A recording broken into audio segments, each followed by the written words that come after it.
Bienvenidos a esta segunda sesión sobre comunicación efectiva y método clínico. Ustedes dirán, ya hemos hablado de estos temas, por lo tanto profundizaremos y entregaremos algunos tips esenciales para trabajar con pacientes. Acá una frase: no trate solo de comunicar, trata de conectar. Y de eso se trata la clase de hoy.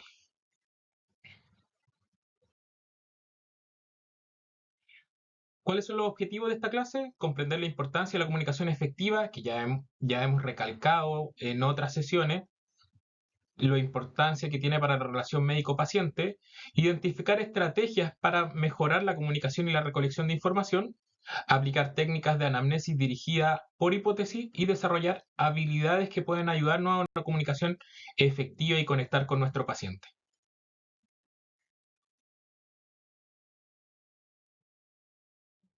¿Por qué es importante la comunicación efectiva? Uno, porque mejora la interacción, reduce la incertidumbre tanto de médico y paciente, ayuda en la planificación y en el dinamismo de la entrevista clínica y contribuye a reforzar el modelo helicoidal, donde reforzamos y aseguramos la confirmación y entendimiento de la información entre quien comunica y quien, en este caso, recibe la información, que es bidireccional.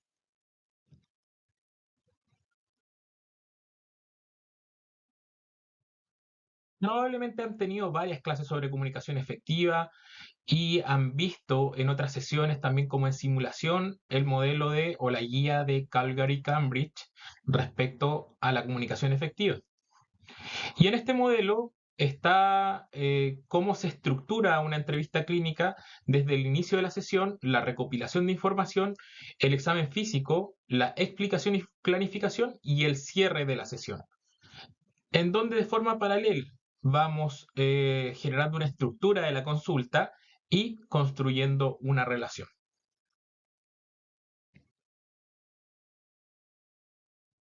Se dice que hay alrededor de 70 habilidades que facilitan eh, la comunicación efectiva y una anamnesis precisa.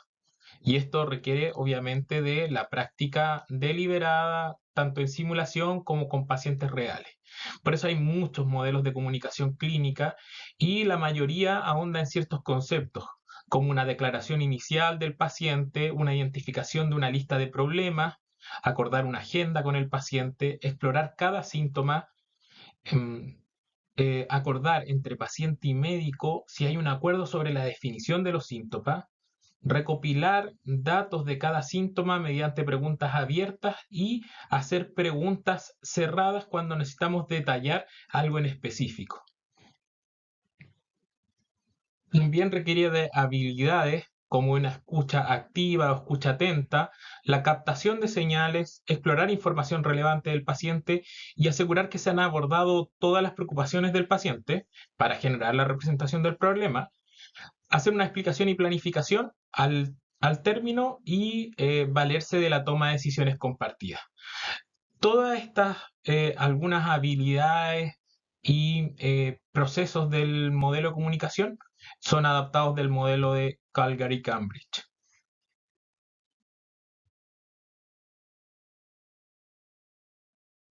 Pero el modelo de Calgary-Cambridge ya lo conocen o ya han hablado de ello, y yo les vengo a hablar de tips y principalmente de lo que creo esencial en el razonamiento clínico, que es conectar con el paciente y mejorar tu relación o alguna forma de compenetrarse y lograr mayor o mejor relación médico-paciente. ¿Qué puntos son esenciales en esto? Uno, que exista un punto de encuentro entre médico y paciente o entre tratante y su paciente para establecer una relación efectiva. ¿Y cómo encontramos estos puntos de encuentro? Bueno, conversando, comunicándonos con el paciente, encontrando puntos de interés común. Obviamente, para conectar con el paciente requeriremos de habilidades, habilidades que iremos construyendo de acuerdo a nuestra práctica clínica. Y destacaremos la importancia de la comunicación no verbal, que ya iremos ahondando de la relevancia que tiene el impacto que tiene y por qué es tan importante que estemos muy atentos a ella y que estemos haciendo autoconciencia de cómo estamos expresándonos no verbalmente.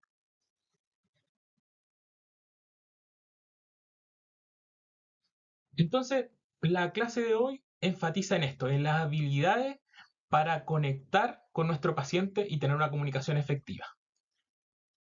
Estas habilidades las he enunciado y las hemos o las he sacado del libro de comunicación clínica de Ruiz Moral, em, y hablan de, primero, el respeto. El respeto se refiere a la capacidad de aceptar al paciente tal como es. La autenticidad, y aquí habla de la autenticidad nuestra, la autenticidad como tratante. La empatía, que es un término de alguna forma muy manoseado, es obviamente todos debiésemos actuar con empatía, pero vamos a ahondar un poco más qué significa ello. La conducta no verbal apropiada y la importancia de ser conscientes de nuestra conducta no verbal. El recibimiento, específicamente, que es donde ahondaré un poquito más, la escucha activa, la claridad, el hacer preguntas abiertas, que ya se lo han dicho en semiología, el realizar síntesis, que tiene mucho que ver con poder construir representaciones del problema, que es lo que vamos a hacer en los casos clínicos, y el uso adecuado de los elementos de registro, ya sea en el computador, el papel y el lápiz, la ficha clínica, etc.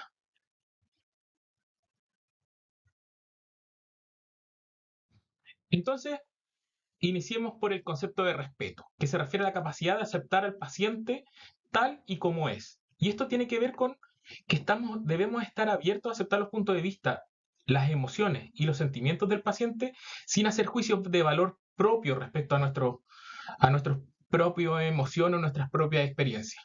A modo de ejemplo, esto tiene que ver con poder respetar y tratar bien a un paciente, por ejemplo, con enfermedad pulmonar obstructiva crónica que no ha dejado de fumar o que fuma a escondida. O, por ejemplo, una paciente con artrosis o artritis de rodilla, artrosis severa, que sufre de dolor articular y que por lo demás aún sigue siendo obesa y que nosotros no entendemos, pero que de alguna forma, con respeto, no debemos prejuzgar y debemos aceptar sus emociones, sus sentimientos y tal como se nos presenta el paciente.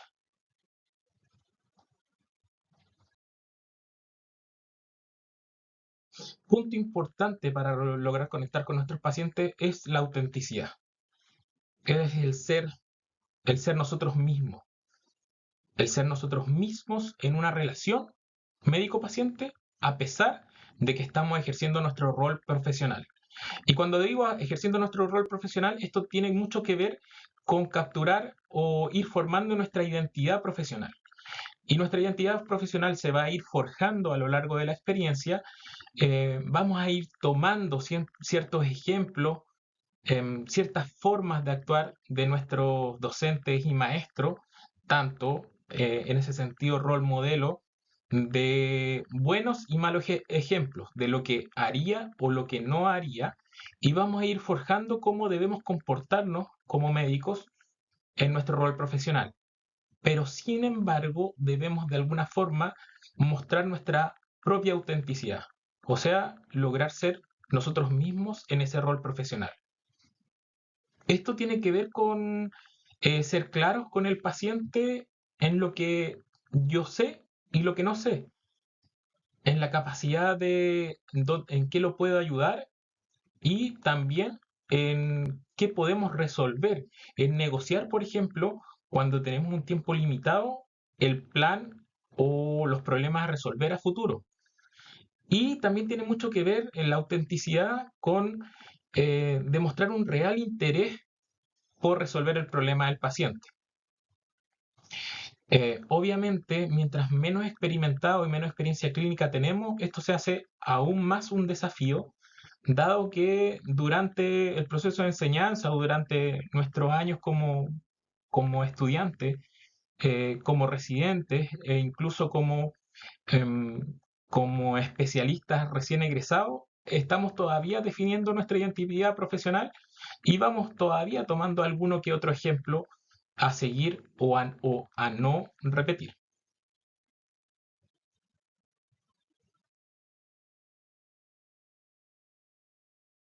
Hablemos un poco de la importancia de la empatía y el entender la etimología de este término y la diferencia con otros términos que son similares como la simpatía o no confundir la empatía con la cordialidad.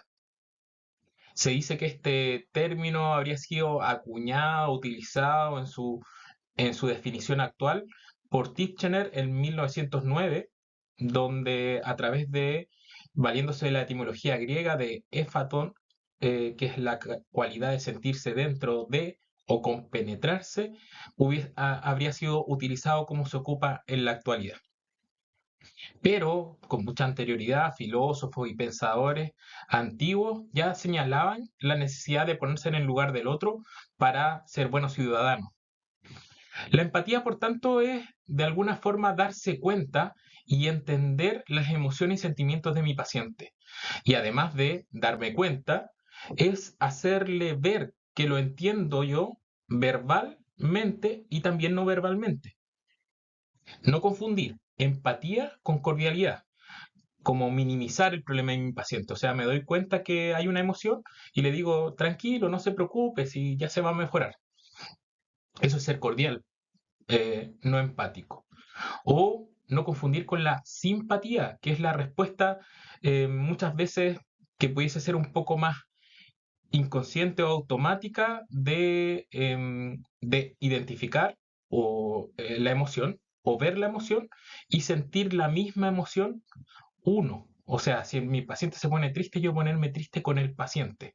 Eso es más bien simpatía. Y la idea es la empatía, es comprender la emoción del paciente y darle a entender que la comprendo, que lo entiendo. Por tanto, este elemento clave es tan importante que algunos autores dicen que es el elemento fundamental para mejorar la semiología. Otros autores han citado que es el otro fonendoscopio, o sea, una herramienta fundamental en la práctica médica. Y por tanto, esta comunicación empática ayuda a mitigar un poco los sentimientos y emociones negativos y ello lleva a tener una respuesta terapéutica o ser una herramienta terapéutica.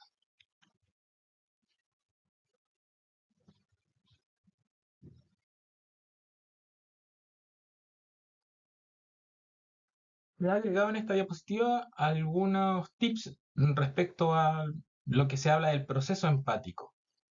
Y como ya dijimos, es fundamental primero darnos cuenta del momento afectivo de mi paciente.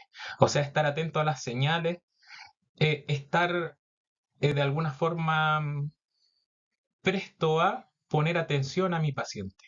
Por tanto, observar con interés y curiosidad. Los pacientes habitualmente no suelen verbalizar sus sentimientos o emociones, suelen darnos señales más bien, más bien no verbales o muchas veces darnos ciertas pistas que nosotros debemos estar atentos a identificar.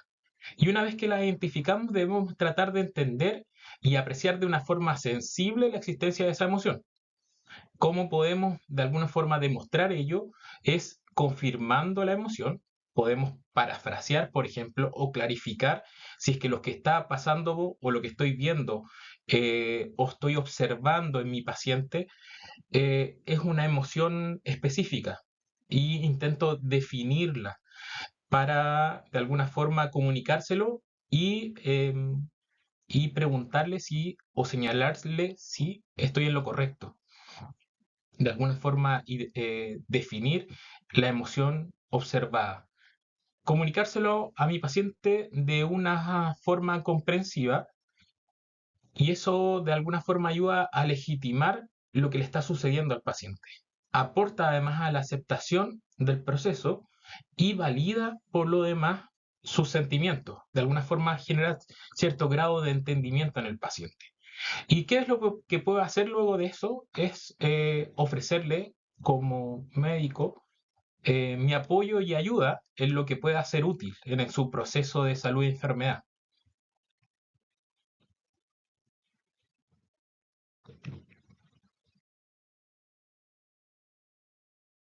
comunicación no verbal.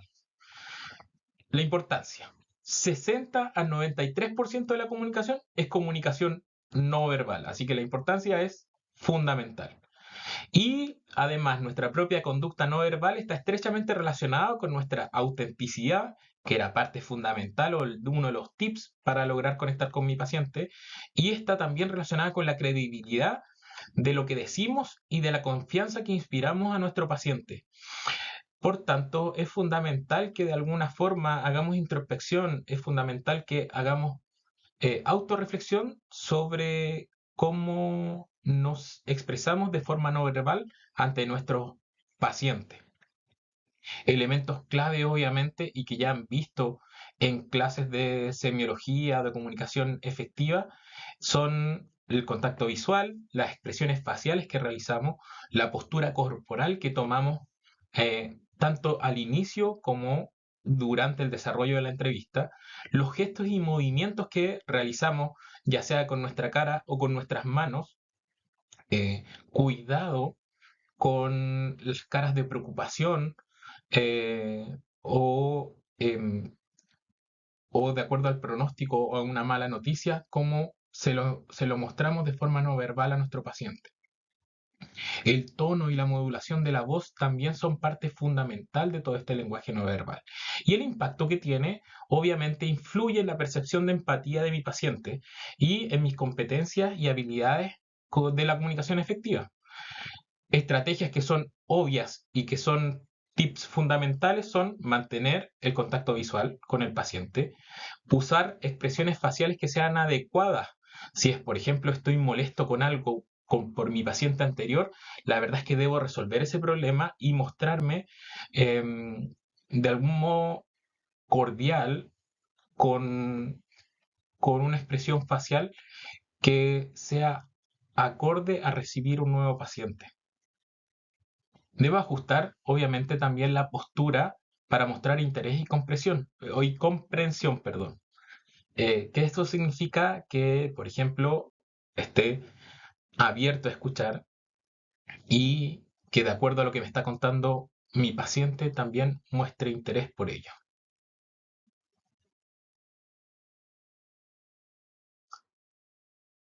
Entonces, punto fundamental es cómo inicia mi entrevista clínica, es cómo recibimos a nuestro paciente.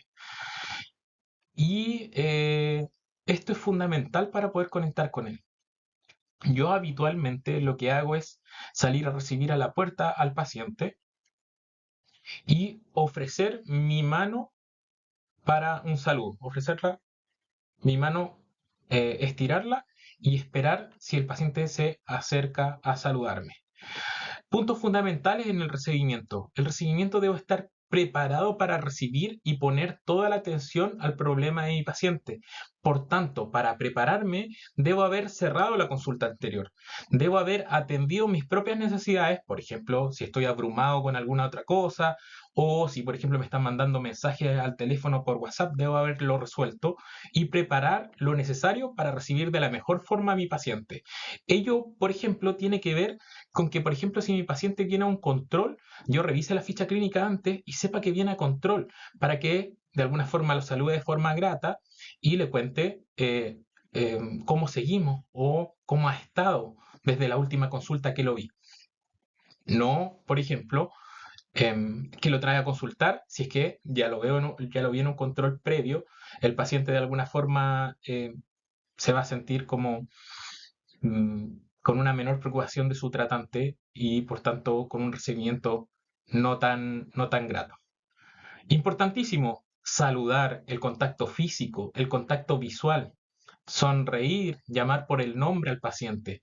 Habitualmente yo tengo muy mala memoria y lo que hago es intentar llamarlo o preguntarle cada vez por su nombre. Por ejemplo, don Juan, ¿cómo se ha sentido? Don Juan, ¿dónde es que ha sentido tal dolor? Y repetir su nombre para no olvidarlo por lo demás. Importante es acomodar al paciente. Por ejemplo, luego de haberlo saludado y recibido, invitarlo a sentarse al paciente, mostrarle dónde acomodarse y clarificar los roles, que tiene que ver con la presentación. Buenos días, buenas tardes, don Juan, mucho gusto. Yo soy el doctor Daniel Contreras. Después de que lo he invitado a sentarse, ¿qué lo trae a consultar? ¿En qué le puedo ayudar? Y recoger la apertura del paciente. ¿Y a qué se refiere esto? A los primeros comentarios, al primer comentario que hace dentro de los primeros 15 segundos del paciente, que muchas veces no tiene que ver con su motivo de consulta. Por ejemplo, el paciente dice, uff, que hace calor, o uff, el tránsito estaba malísimo, por ejemplo. Y debemos estar atentos a este comentario espontáneo porque habitualmente trae alguna necesidad o demanda del paciente que quiere ser escuchada.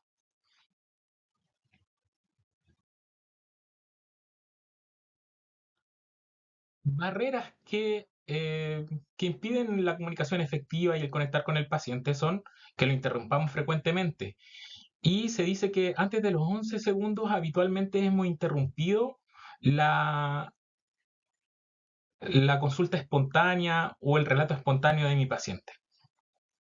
También está estudiado que si luego de haberle preguntado qué lo trae a consultar o cuál es la motivación por la que lo trajo a consultar, o cuál es el problema que quiere resolver habitualmente. Si no interrumpimos al paciente, la duración de ese proceso espontáneo dura entre 60 a 90 segundos y está estudiado que no dura más allá de 150 segundos, el motivo por el cual lo trae a consultar.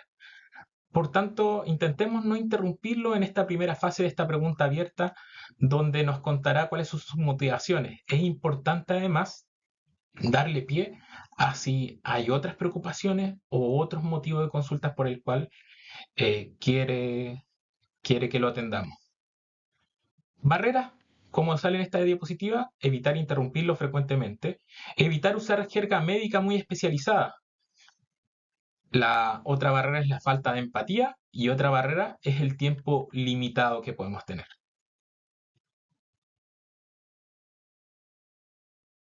En resumen, la comunicación efectiva es un tema muy importante, ya lo vimos el año pasado. Están las guías de Calgary y Cambridge que ofrecen un marco estructurado, pero más allá de las guías, lo importante es desarrollar nuestras habilidades de comunicación con el ejercicio, con la práctica clínica. Y esto tiene que ir adaptándose a generar nuestra identidad profesional y además mejorando estas habilidades que nos logran ayudar a conectar con mi paciente.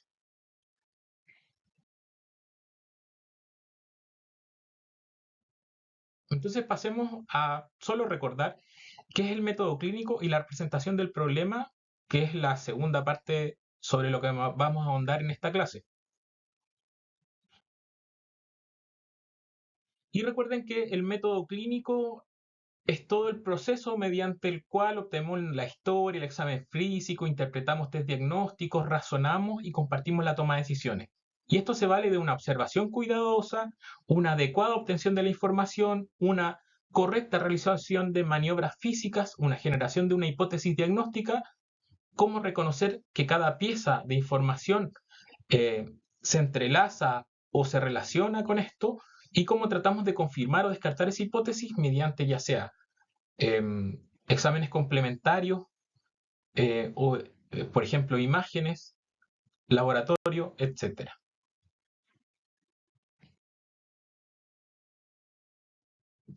Entonces, solo para recordar, este caso clínico lo vimos el año pasado como ejemplo. em, la información del paciente o el relato del paciente no siempre va a venir ordenado. Y acá tenemos una mujer de 60 años con antecedentes de artritis reumatoidea. En el examen físico sabemos que está febril, taquicárdica, con edema de tobillo izquierdo, eritema y sensibilidad tanto a la movilización activa y en rango de movimiento pasivo. Presenta dolor eh, e inflamación en el tobillo izquierdo y lleva una semana de malestar general y ha estado tomando prednisona 20 miligramos al día por los últimos 6 meses. Tiene un hemograma, un análisis de sangre donde aparece leucocitosis de 15.000.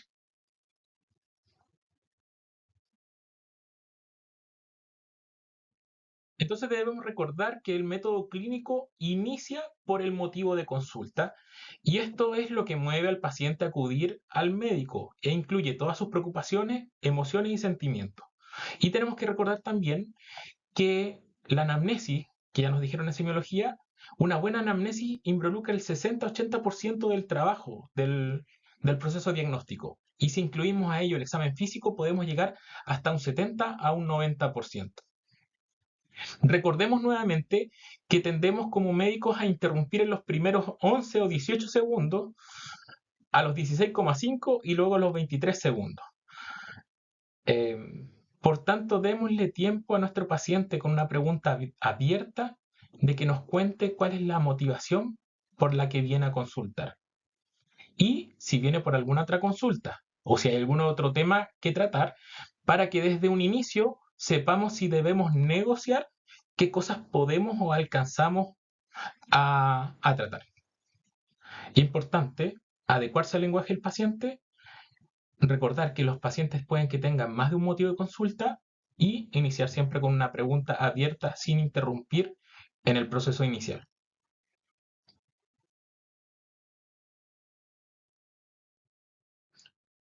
Y vamos a lo que nos convoca o a lo que más trabajaremos durante esta asignatura, que es lograr, a partir de la información recolectada, generar una correcta representación del problema. Y esto se vale de reflexionar y sintetizar la información recolectada a través de una anamnesis dirigida y un examen físico razonado, que será lo que veremos en las próximas sesiones.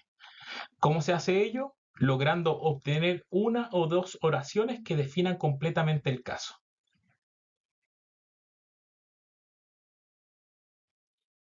¿Cómo logramos ello? Es no actuando como novatos. Porque el novato realiza prueba y error de hipótesis y a partir de un síntoma explora todos los diagnósticos diferenciales. Esto hace que repita preguntas, que sea poco eficiente y es un pensamiento que es poco elaborado. Acá una fotografía de algunos compañeros míos cuando estábamos en primer año o en segundo año de medicina estudiando en la biblioteca.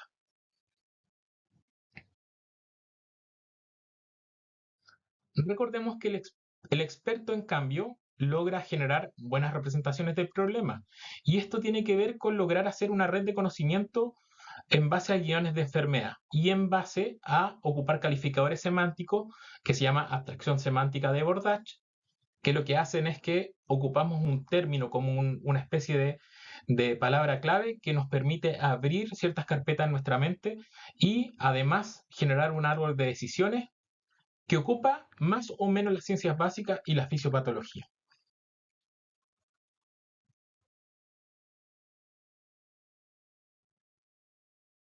Ya hemos visto anteriormente que la paradoja de Bordach dice que la resolución de problemas clínicos eh, es distinta en novatos, en residente intermedio y en experto. Y esto tiene que ver con cómo se agrupa el conocimiento, cómo se esquematiza el conocimiento. Y vemos que un novato tiene habitualmente no es que tenga poco conocimiento, tiene conocimiento que es disgregado, disperso y reducido y que empieza con algún grado de hipótesis deductiva. El intermedio empieza a generar relaciones que son más bien causales y el experto empieza a generar esquemas de diagnóstico, a lo que estos esquemas ya más bien elaborados de enfrentamiento diagnóstico que se van enriqueciendo de acuerdo a cómo van haciendo las relaciones, se van generando en script o en, o en una especie de esquema de diagnóstico clínico, donde él reconoce ciertos patrones.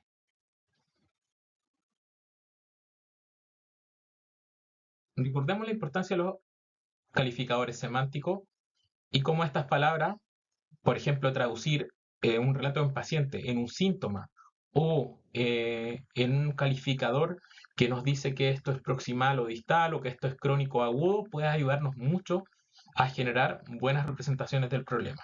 Y acá vemos cómo la síntesis de la información que teníamos de la paciente con dolor en una articulación puede llevarnos a una, una gran síntesis que sería, por ejemplo, una mujer de 60 años inmunosuprimida por el uso de corticoides crónicos con una monoartritis aguda y un síndrome de respuesta inflamatoria sistémica. Y acá es como la importancia de los síndromes tienden a resumir mucha información de nuestro paciente si los ocupamos de manera adecuada.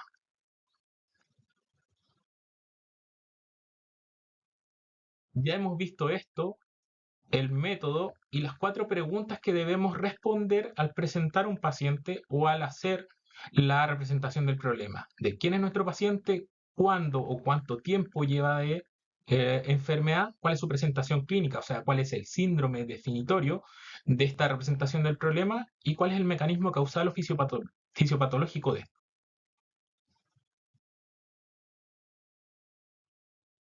Muchas gracias por su atención.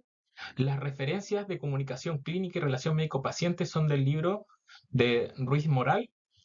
Hay unos papers que agregué de Philippa Moore, que es una médica que se dedicaba a medicina familiar y que trabajó mucho en el tema de comunicación efectiva, y los libros que ya tienen de semiología.